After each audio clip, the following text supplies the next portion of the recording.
Hi, welcome to the special edition of Education Matters. This is March, and in honor of Women's History Month, we're going to look at female leadership in the field of public education in New Jersey. We're going to narrow down to one district. There's plenty of good leaders throughout the state, but we have a unique district here where almost the entire leadership team is made up of women. So it's Mendham Borough, and I'm going to start with their superintendent. Mitzi, why don't you go first? I'll have you all introduce yourself. Thank you, Ray.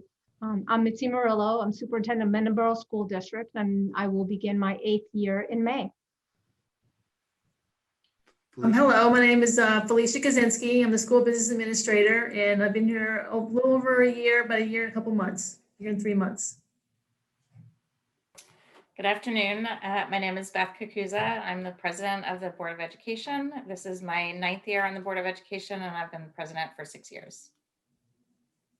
My name is Aimee Toth. I'm the principal at Mountain View Middle School, and this is my 5th year in Mendham Borough. And my name is Mary Joy Falcone. I'm the technology coordinator, and I'm actually starting my 16th year here in Mendham Borough. All right.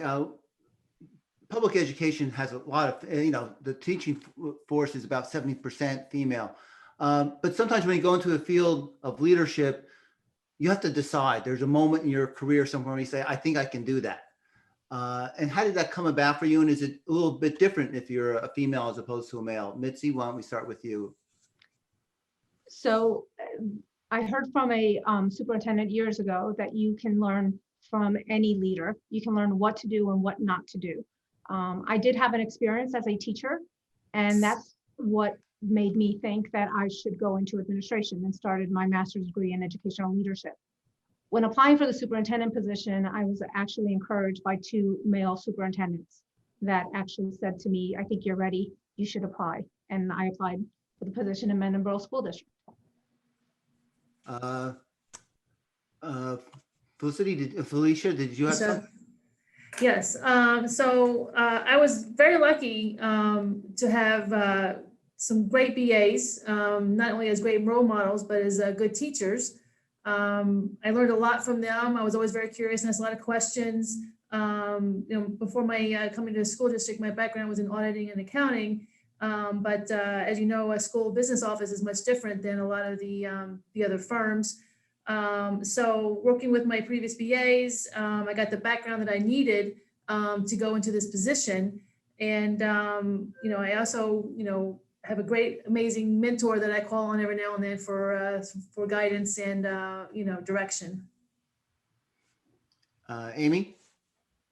Sure. So my early teaching experience, I actually worked for 2 female principals, a female assistant principal, but it wasn't until I worked with a male assistant principal who was new to the district that I was encouraged to go and seek out a leadership position. So that's where I got the thought that maybe this would be something that I could do. Mary Joy? So I started my previous position. I went through 2 different technology directors, both who were very good mentors to me and kind of always pushed me to do things a little bit outside of my comfort zone. So I think they both were in the background of making me take that jump into an administrative position. Well, Beth, you don't have to apply for the job. Well, you do. You have to put a petition in. What kind of inspired you to run for the board, and did other people encourage you? Yeah, absolutely. When I was first lived in Mendham Borough and my oldest child was in kindergarten, I had started attending the regional school board meetings because of an issue that was happening at the high school level. And it was actually after I had spoken at one of those meetings that I was approached by an outgoing member of the K-8 board to say that there were going to be some spots available, and would I or anyone I knew be interested in possibly running for the board. So it was that encouragement from that outgoing member of the board, as well as my reaching out to the outgoing president at that time to just find out more about it, that really encouraged me to put in my petition and get started with this. Before I go on to the next question, Mitzi, I'm going to do a little follow-up because I heard a theme throughout a lot of this, and you're the superintendent now. if you have a woman who has a lot of talent, it seems like everyone needs to get that little push from someone along the way. Is it more true for a female than a male, in your opinion? And is it important to then encourage people? I absolutely agree with that statement. I do think from hearing and even my own experience, it is the opportunity that is offered to a female to go into a leadership position. But I think the history of accomplishment, once they succeed in one step, then they move on and it becomes a self-fulfilling prophecy. But it usually starts with somebody else encouraging them. I don't think that we tend to give credit to our experience, or we're not as confident as men. So I absolutely agree. I think it does take some encouragement from outside. Okay, but it's not easy going along the way. You might go through a job interview where you don't get the job, or you might have an experience where you say, I don't know if they would have asked a man that same question or made that same remark. Aimee, I know we had a conversation with this. Is there somewhere along the line where you think it's a little different for a man moving up in the ranks? And so I think just, questioning as a female, perhaps my ability to deal with disciplinary issues, or connecting with students and being viewed, I think as being tough, was a concern. And then I can speak to, as a female, the thought process that goes into when you decide to start a family, and kind of that realization that all those insecurities that I had about that and what people would think, and people thinking that perhaps I was going to leave or I wouldn't be as committed to my job. And it occurred to me at some point that men don't have to think anything about that. So that was definitely, I think, an eye-opening experience for me when I made that decision to have a family and what followed. Mitzi, did you have any experiences? Because you've come up the ladder, the top almost. If there is a top, I don't know what the top is. I did share an experience that I had. I was completing my educational leadership degree, and I had an interview, and I went to my professor at the time and asked him if he had any advice for me for the interview that I would be having the next morning. And his advice was, pull your hair back, do not wear perfume, little to no makeup, and make sure you wear pearls.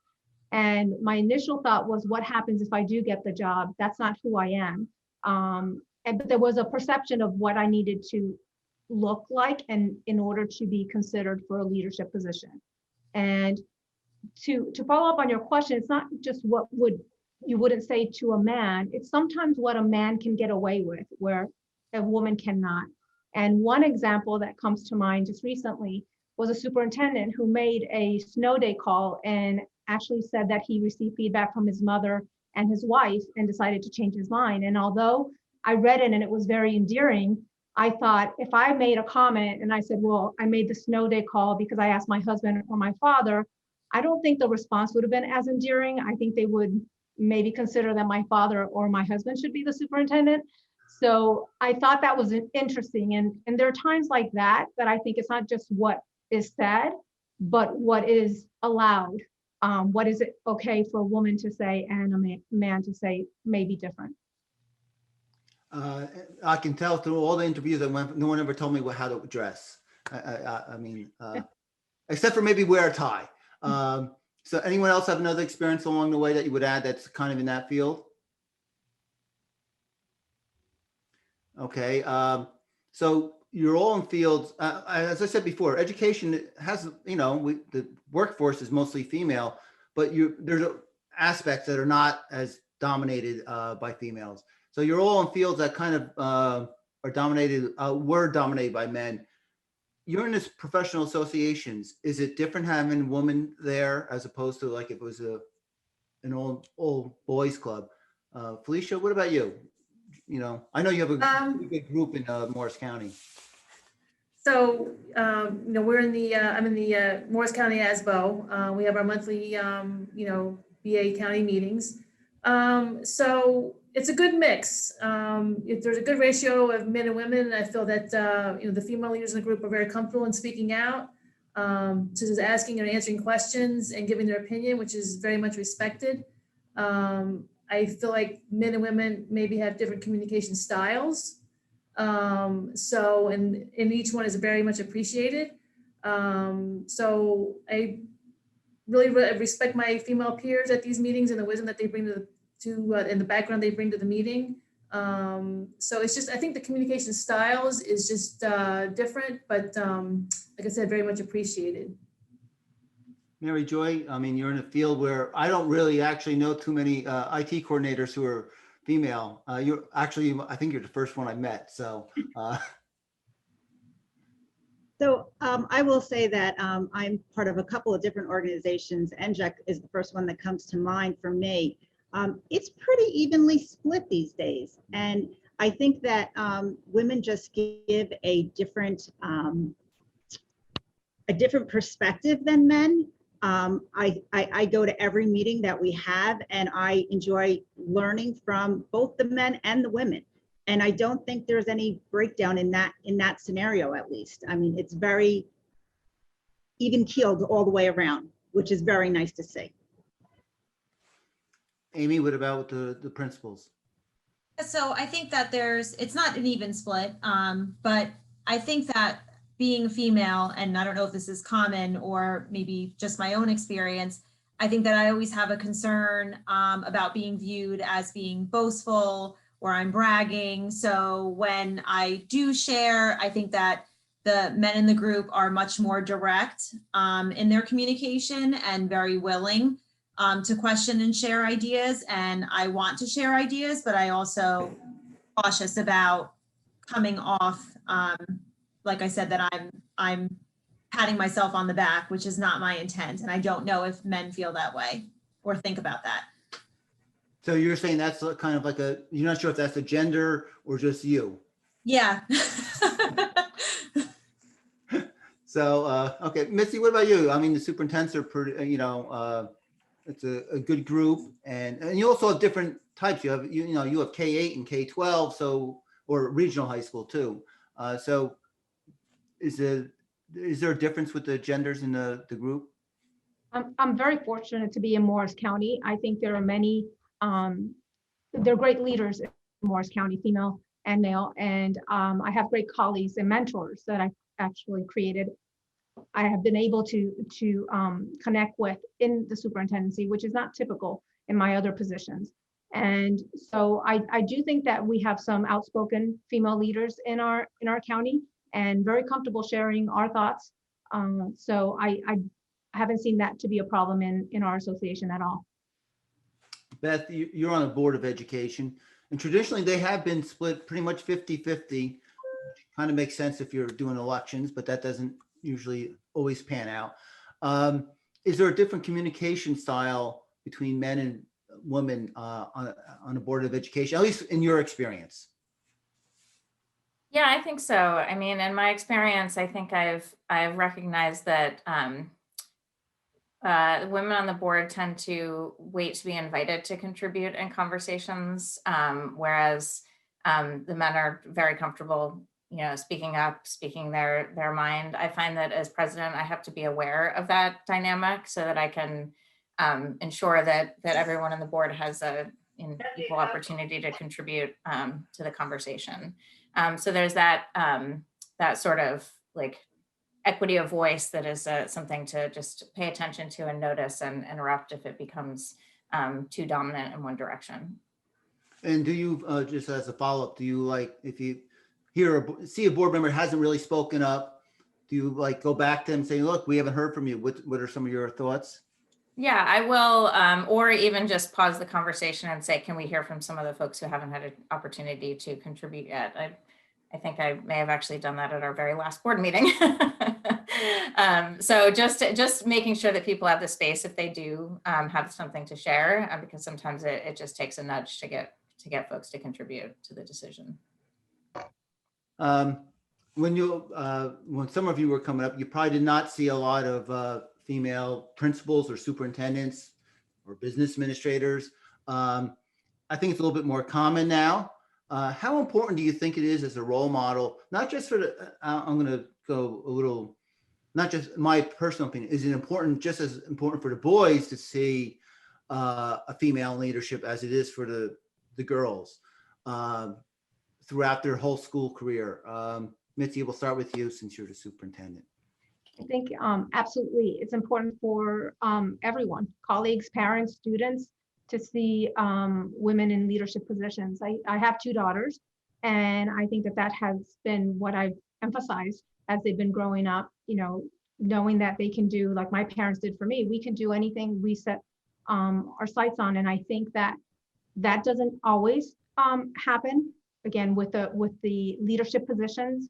And I do think that being the role model and then allowing for people who come into the district to have leadership opportunities aside from the leadership team is also important. It is a female dominated workforce, but still, although we're making progress, we're well behind when it comes to women in leadership positions in education. What about you, Felicia? Because you're the numbers person too, which Yes. that always seems to be the guy's thing. True, very true. So I feel like if the students, and even I know I have 2 boys, if they're regularly exposed to women in role models or leadership positions, they're more likely to modify their thought process. As far as and view that they are equal. Aimee? Yeah, I agree. And I've had a couple of experiences here where I've been thanked by parents for being a female leader, which is nice and something that, in my day-to-day, I don't really think about.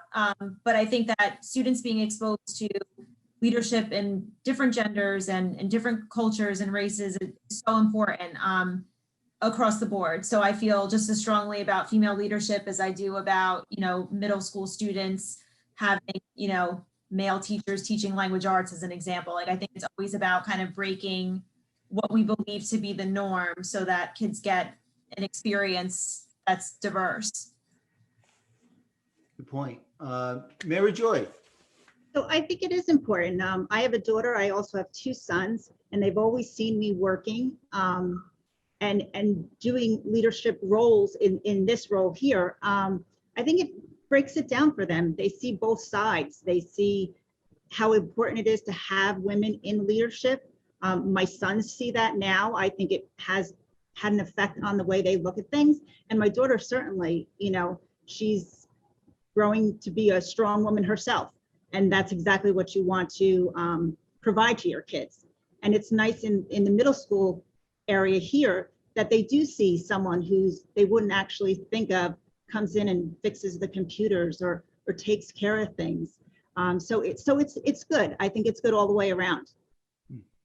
Now, Beth, your leadership is as a community leader too. So, and that's a good example for your children, no matter what their gender is.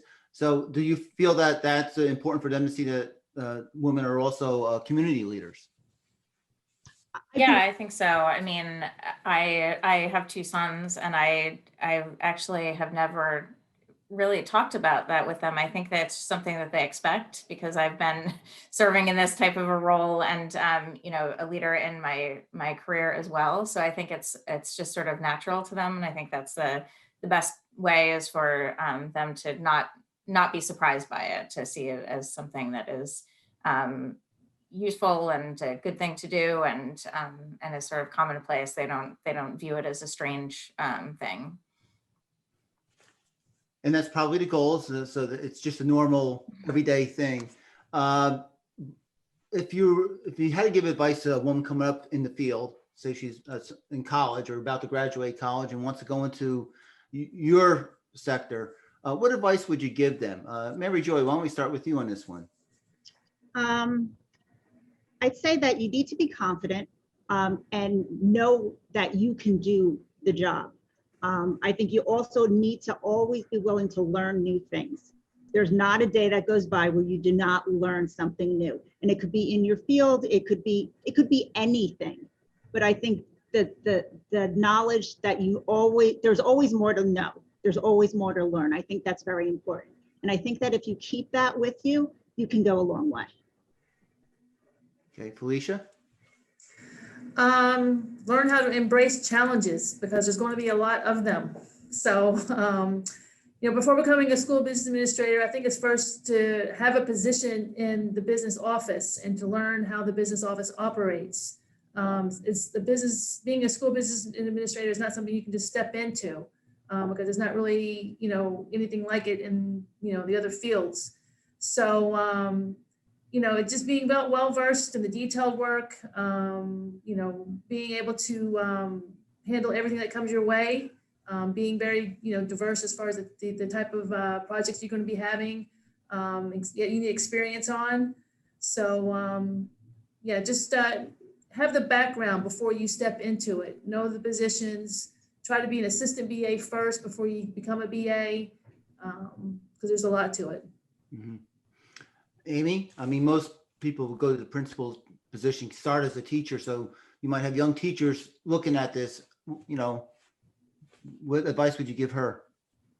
So I think for me, what served me well was finding out how I could be a leader in a way that felt authentic to who I am as a person. So I think that sometimes, there may be a push to be assertive, or I always will tell people, like when I'm interviewed, I'm not the loudest person in the room, but I do the work, and that is what works for me, and that's what's true to me, is to lead by example and not worry about always, having a commanding presence in front of others. So I think that it's about knowing who you are and then finding out what you can contribute as a leader based on that. Mitzi. I would recommend that young teachers who want to go into administration, male or female, they identify those who can help them along and provide them with opportunities. They should network. I don't think that comes naturally to some of us. I was fortunate that I had individuals who sought me out and gave me the opportunities. I wasn't looking for them necessarily. So I do think that that's what I would recommend. Learn. And one of the main things in going into educational leadership, you need to have experience as a teacher. And I think that the movement is now you have a couple of years and now you want to become an administrator. I do think that in any position, either principal, assistant principal, or superintendent, you need to be able to share with your staff that you have experience in education. You know what you're talking about. And that comes out very clearly in an evaluation or in a conversation. So I do think that my 16 years of teaching experience prior to becoming an administrator were invaluable in becoming an administrator.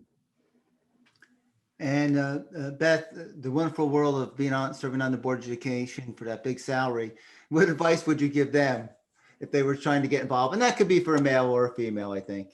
Yeah, I think it's funny that you mentioned the huge salary. I was going to start by saying being on the Board of Education is a bit of a thankless job, where when things are great and everybody's happy, you don't hear from anyone. And then when there's an issue going on, then you hear from everyone.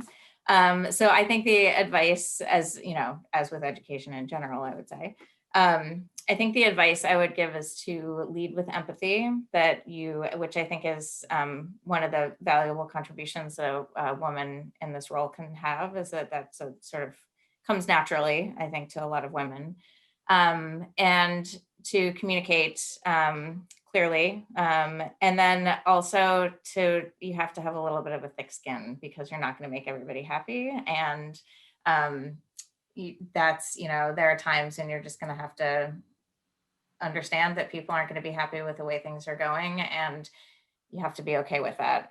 And it can be exhausting sometimes. Well, Mitzi might have to grow some of that thick skin too, I think, as a superintendent. So we're coming to the end. We looked at your district because it's, most of the leadership positions are female.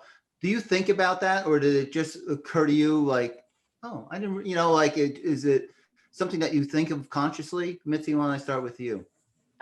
I don't think about that. It was funny when we were approached. We certainly have some great female leaders in our district, but we have some great male leaders in our district as well that are not here today. And I think that, and there are two members of our administrative team that I actually hired during my tenure here. And I didn't hire them because they were women. I hired them because they were the best candidate.